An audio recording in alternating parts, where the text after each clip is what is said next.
Second subject area. Who are we fighting? Who are we fighting? Now, if you look at the mainstream media, you look at the present, we are fighting a war on terror. Is it true? Are we fighting a war on terror? Let's look at it at two levels. Number one, what is terror? Terror is a tactic, is a methodology used to strike fear. It's psychological warfare. It's a tactic of war. It's not an enemy. So just by definition, you can't be at war with a tactic. Number two, are we at war with all terrorists? No. Are we at war with Shining Path, Sinn Féin? Let's list 100 other terrorist groups around the world. We're at war with them? No, we're not. So it's false on both fronts. So why do we use it? Because it's comfortable. Because it avoids trying to deal with the reality of who we're actually at war with, which is a very difficult thing because people are offended by it. Because the people we're at war with have an ideology, and it's formed in part by a theology. And that is troubling for Americans. We don't like to deal with it. The West doesn't like to deal with it. We believe we're sort of beyond that. Well, the question is, who do they say? Let's look at the other way. Who do they say they're at war with? What terms do they use to describe who they're fighting? They use the word infidel. It is not a secular term. They use the word non-believers. They use all religious terms. It's very clear from everything they write and say that they are on a religious campaign. Now, I could give you lots of quotes. I'll use one, Abu Omar al-Baghdadi, who's the head of al-Qaeda and what he calls the Islamic State of Iraq. Just this year, quote, "We're not afraid of your coalitions. We have drunk blood in the past. We find no blood sweeter than that of the Byzantines, Christians," and other disgusting things that he says. He says, "We're not fighting out of nationalism, but with the aim of making Allah's word supreme." Now,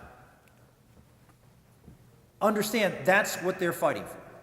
That's what they're trying to accomplish. That's who they say they're fighting.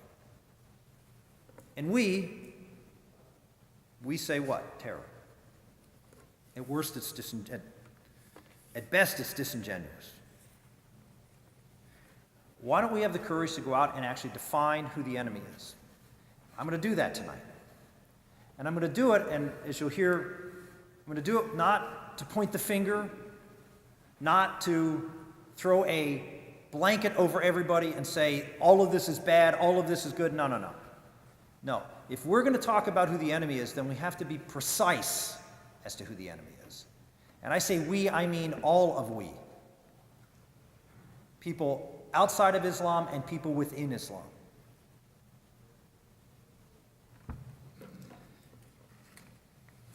Before I get into the specifics, let me just lay out why I think that this attitude in America, that if we just leave these people alone, we just negotiate with them, we just talk to them, reason with them, that somehow or another this problem is going to go away. That's the predominant view in America. It's in part because we are a civilization that's how we deal with things.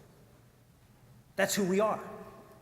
Americans are people who, if there are differences, you work them out. We get really upset, like times now when there's big political strife. We hate it. We want compromise. We want people to get along. We think people of faith should get along. Everybody should get along, and so we just make this assumption that everybody is like us. Why? Because we're the dominant culture. Because we just think that everybody is sort of like we are. Well, the problem is everybody isn't like we are. We've had problems with this in the past as Americans. We've waited sometimes too long to confront a problem because we just think we can work it out. I'm going to list 4 things where I think it's important to understand how different the culture that we're dealing with, the people that we're dealing with, the Islamists, are from we are. And why it calls for a different strategy than just, let's leave them alone and let's see if we can get along. First,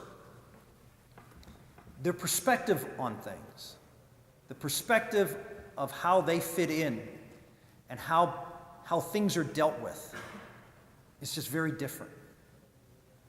We're talking about people who come from ancient civilizations, whose roots are deep, really deep, thousands of years deep.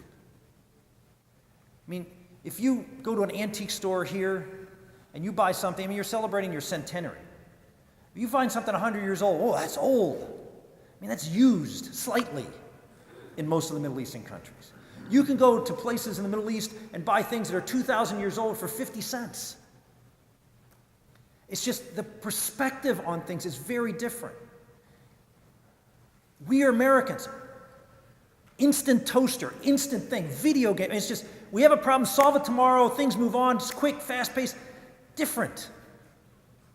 Problems don't get solved, or people are still debating and solving questions of territories and lands and things that are thousands of years old. And they just don't move that quickly. Things don't happen that fast. And so for our expectation that somehow or another we're just going to move on and things are going to move on and things are going to change quickly, no. That's not the culture.